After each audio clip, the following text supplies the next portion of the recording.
Hi everyone, Dr. Jeff back again this week, and it's a gloomy day out today because it's Mia's last week here, so it's kind of sad to say goodbye to Mia, but I know we've got another request this week, Mia, so what are we going to talk about? This week, we're going to be talking about plantar fasciitis. We also love when you guys request stuff, so keep it coming.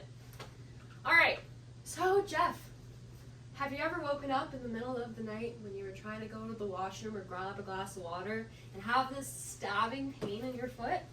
I have actually. Chances are you probably had plantar fasciitis. I did. You did. Plot twist. Alright, so what is plantar fasciitis? You have this fascia that connects basically the bottom, so your heel, all the way to your toes. And it's this thick connective band of fibrous tissue. This helps support the arch of your foot. And when this gets inflamed, that's when you would have plantar fasciitis. Plantar fasciitis usually is going to come from an overuse injury. Yeah, general causes of plantar fasciitis is improper foot mechanics. So some people we call overpronators, so they walk too much on the inside of the foot, and other people are oversupinators, too much on the outside of the foot. So they have poor foot mechanics. And what can happen is with lots of walking, high impact sports, if your foot mechanics are quite right, you actually see this a lot in the wintertime. You wonder why? It's because people go south and they decide to go walking on the beach in their bare feet. They have no arch support, and they can irritate their plantar fascia. So with improper foot mechanics and you're going too far with overuse, the fascia can become irritated, and you end up with a sore plantar fascia. Some hallmark symptoms of plantar fasciitis that you have kind of like a stabbing, sharp pain in the heel of your foot. A lot of people feel it a bit more medially, so the inside of your foot, kind of right where I'm pointing here. Right down there. Right down there. That's where mine was. There's nothing like, it's not going to feel hot to touch or anything like that, but usually you're just going to be having that stabbing pain.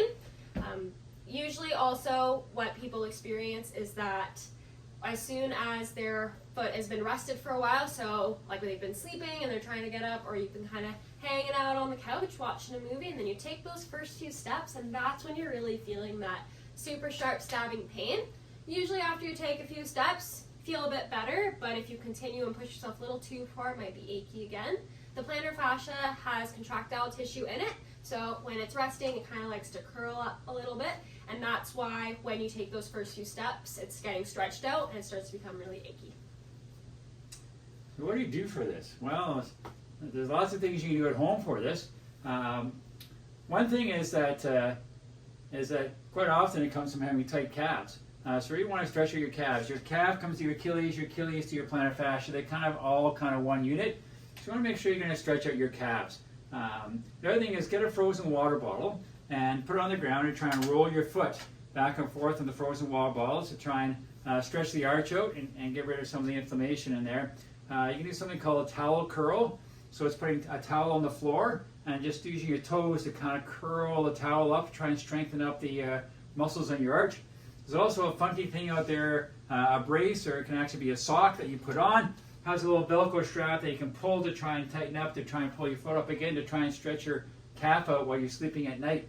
If that's not working, the one thing that we can do here is we can come in and we can do some shockwave therapy. Shockwave is shown to be 94% successful in treating plantar fasciitis. That's really what it's designed to treat. So we do a little bit of shockwave and a little bit of a laser on to heal it up even faster. If it's still not getting better, we can do orthotics.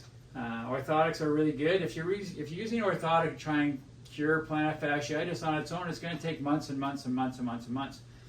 Orthotic only works when you wear them. So you need to be wearing them all the time, so wearing them in your shoes at home, using them when you go outside, so it's a bit of a burden to be wearing them all the time.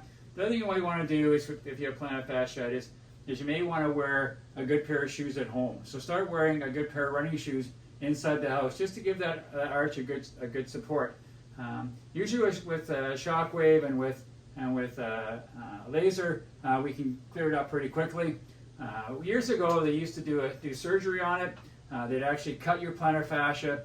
When you take an X-ray with someone with plantar fascia, sometimes they'll have a bone spur, and doctors think this is the cause of your plantar fasciitis. It's not. All that happens is the plantar fascia gets really tight, the periosteum on the bone gets pulled off. and it starts to form bone underneath, just like when you get a bump on your head. When you bump your head, you get a little lump. Same thing. The actual heel spur itself doesn't cause you any pain. It's the inflammation and the tightness of the plantar fascia causing the pain. So they used to go in and they'd shave that bone spur off, and they put you in a boot and have you rest and rehab it. And what they found is that it was actually the rest that was getting better, not the surgery. So no longer did they do surgery on plantar fasciitis. It's just not a wise thing to do. Generally, with the care we just talked about, that's something that's going to get rid of it for you and make you feel better. No one even wants to be in a mood anyway, so that's good. All right, that's all we've got for you guys this week. Like always, give us a thumbs up if you like this video. Comment down below if there's anything you ever want us to talk about. It's been a pleasure having these 4 months with you guys. It's been a fun ride. And like always, here at Goldsworthy Wellness, we got your back.